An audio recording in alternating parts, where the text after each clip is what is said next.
तो ये 4 तस्वीरें हैं। सबसे पहले विंच ऑफ हॉवर ऑपरेशन के जरिए विंच का इस्तेमाल कर कर एक एक करके वहां हेलीकॉप्टर के अंदर यात्रियों को ले जाया जा रहा है। दूसरी तरफ 20 सेकंड दूसरी तस्वीर कि हेलीकॉप्टर को कितना स्थिर खड़ा होना पड़ रहा है। पहाड़ी के पास वाली जो ट्रॉलीज हैं वहां पर इस तरह के हॉवर ऑपरेशन को अंजाम दिया जा रहा है। मी-17 हेलीकॉप्टर्स हैं जिसके जरिए ऐसे लोगों को बचाया जा रहा है। उनके ऊपर एक हार्नेस बांध दी जाती है। इस हार्नेस में एक बेल्ट होता है जो आपको बांध देता है, पूरी तरह से सिक्योर करता है और फिर आपको कहा जाता है कि आपके दोनों हाथ पैर खुले छोड़ दीजिए और हेलीकॉप्टर धीरे धीरे धीरे धीरे आपको ऊपर अपनी तरफ खींचेगा।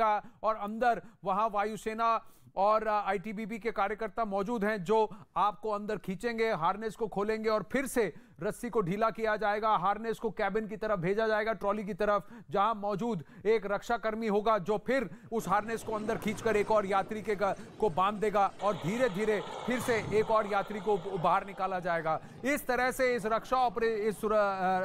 रेस्क्यू ऑपरेशन को अंजाम दिया जा रहा है। इस रक्षा ऑपरेशन को अंजाम दिया जा रहा है और बताया जा रहा है कि कम से कम 19 यात्रियों को बचा लिया गया है। 2 महिलाओं की मृत्यु हुई है, 8 लोग घायल हैं जिसमें कुछ बच्चे भी शामिल हैं, ये बताया जा रहा है। लेकिन अब तक 29 लोग और मौजूद हैं जिसमें महिलाएं, कुछ सीनियर सिटीजन्स और कुछ पुरुष भी मौजूद हैं। कहा जा रहा है कि ऊपर जाती हुई ट्रॉलीज में कुछ बच्चे भी फंसे हैं। हम जानने की कोशिश करेंगे कि क्या सभी बच्चों को बचा लिया गया है, कैसे उन्हें बचाया जा रहा है। अब आपको एक और तस्वीर दिखाते हैं। जैसा मैं कह रहा हूं कि जो रोपवेज ऊपर की तरफ पहाड़ी की तरफ जा रही थी, ऊपर जा रही थी, वहां पर यह रेस्क्यू ऑपरेशन हुआ है। लेकिन यह हुआ कैसे हादसा कि एक पुली से रस्सी खिसक गई और एक ट्रॉली दूसरी ट्रॉली से टकरा गई, जिसकी वजह से पूरा रोपवे जाम हो गया और जितनी भी ट्रॉलियां थी सब जहां हैं वहीं फंस गई। 12 ट्रॉलियां पिछले करीब 22 घंटों से वहां फंसी हुई हैं, जिसमें 48 से ज्यादा लोग थे। 2 महिलाओं ने जैसे ही 2 ट्रॉलियां टकराई वो कूद गई, जिसकी वजह से उनकी मृत्यु हो गई। 8 लोग घायल हुए इस झटके से। लेकिन करीब 20-22 घंटे से 48 लोगों की जान आसमान में अटकी हुई है, करीब 100 फीट ऊपर। कुछ ट्रॉलीज हैं जो नीचे की तरफ के पास है, जिसकी वजह से वो वहां से उन्हें रोप के जरिए धीरे धीरे निकाल लिया गया है। वो 50-60 फुट की ऊंचाई पर हैं और कुछ ट्रॉलियां पहाड़ी के ऊपर की तरफ है जो करीब 100 से 150 फुट की ऊंचाई है, जहां पर वो फंसे हुए हैं। आइए देखते हैं ग्राउंड रिपोर्ट। त्रिकुट रोपवे हादसे का लगभग 20 घंटे से भी ज्यादा हो गया है और अब तक जो है रेस्क्यू का कार्य कल रात से ही जारी है। और अभी भी आप देख सकते हैं तस्वीरों में सीधे कि हेलीकॉप्टर के माध्यम से जो है यहाँ पर रेस्क्यू का कार्य किया जा रहा है। लोगों तक जो है राहत सामग्री भी पहुंचाई जा रही है। इस वक्त जो आप तस्वीरें देख रहे हैं, ये आप देखिए कि जिस तरह से हेलीकॉप्टर यहाँ पे पहुंचकर रेस्क्यू का कार्य किया जा रहा है। और वहीं दूसरी तरफ आप देखेंगे कि जो है ट्रॉली के ऊपर जो है यहाँ के टेक्नीशियन चढ़े हुए हैं और आर्मी के जवान भी हैं। और अब जो है कोशिश की जा रही है इस ट्रॉली को जो है रस्सी के माध्यम से धीरे धीरे उस ऊपर जो फंसा हुआ नट होता है उसे लूज किया जाए और धीरे धीरे नीचे उतारा जाए। वहीं देखिए कि हेलीकॉप्टर भी जो है, इंडियन आर्मी के जवान भी मौजूद है और हेलीकॉप्टर भी लगातार इस रेस्क्यू ऑपरेशन में काम कर रही है। इंडियन आर्मी, वायुसेना, एनडीआरएफ और आईटीबीपी के जवान वहां स्थल पर मौजूद हैं, रेस्क्यू ऑपरेशन में लगे हुए हैं। आईटीबीपी के विवेक पांडे बता रहे हैं कि कैसे रेस्क्यू ऑपरेशन को अंजाम दिया गया। रात को आईटीबीपी की हमारी एक टीम गई थी वहाँ पे, जिसमें हमारे माउंटेनियर्स और ट्रेंड हमारे जो रेस्क्यूअर्स थे उनकी पूरी टीम थी। मेडिक्स भी था उनके साथ, दवाइयों के साथ हम लोगों ने भेज दिया था। देर रात वो लोग पहुँच गए थे, लेकिन काफ़ी अंधेरा था और जो गैप्स हैं वो बहुत ज़्यादा हैं। लगभग 12 ट्रॉलीज जिनमें कि 48 लोगों के फंसे होने की हमको सूचना मिली थी। अभी थोड़ी देर पहले हम लोगों ने जो सबसे नीचे वाली ट्रॉली थी जो लगभग 60 फीट है जिसका ग्राउंड से जिसका बीजेपी सांसद निशिकांत दुबे जी हमारे साथ हैं। निशिकांत जी, त्रिकुट पहाड़ियों पर ये जो हादसा हुआ है, अभी भी रेस्क्यू ऑपरेशन जारी है। बताया जा रहा है कि 29 लोग अब भी फंसे हुए हैं।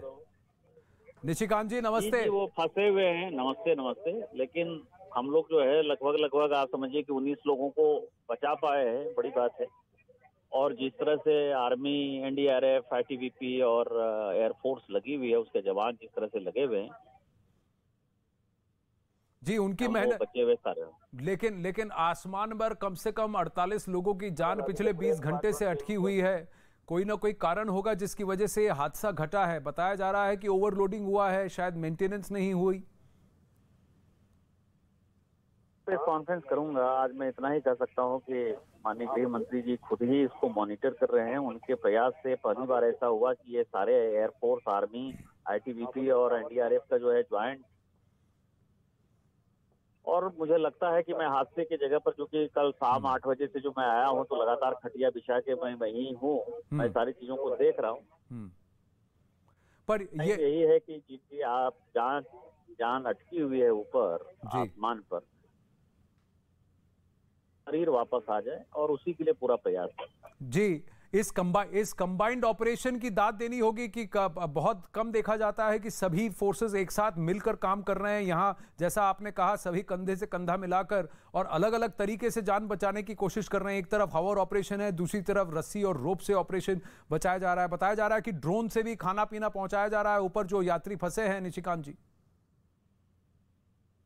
किया हमने, सुबह रात में नहीं पहुंचा पाए, 2 ट्रॉली पर ड्रोन भी यहाँ चल नहीं रहा है क्योंकि जीपीएस नहीं है। यहाँ की जो समस्या है आपने देखा है कि पॉइंट की दूरी बहुत है, खाई काफी है, हवा काफी है।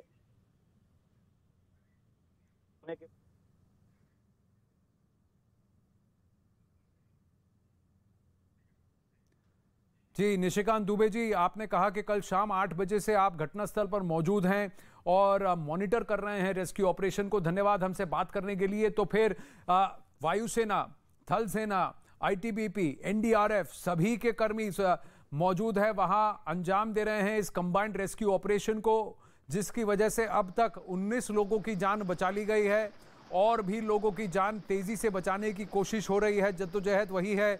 अभी मौसम थोड़ा सुलभ लग रहा है, ठीक लग रहा है, जिसकी वजह से होवर ऑपरेशन को अंजाम देने में मुश्किल लेन नहीं आ रही हैं। पहले हवा तेज थी और अगर हवा तेज होगी, मौसम अनुकूल नहीं होगा तो हेलीकॉप्टर का स्थिर रहना और होवर ऑपरेशन को अंजाम देना जोखिम भरा हो जाता है, कठिन हो जाता है।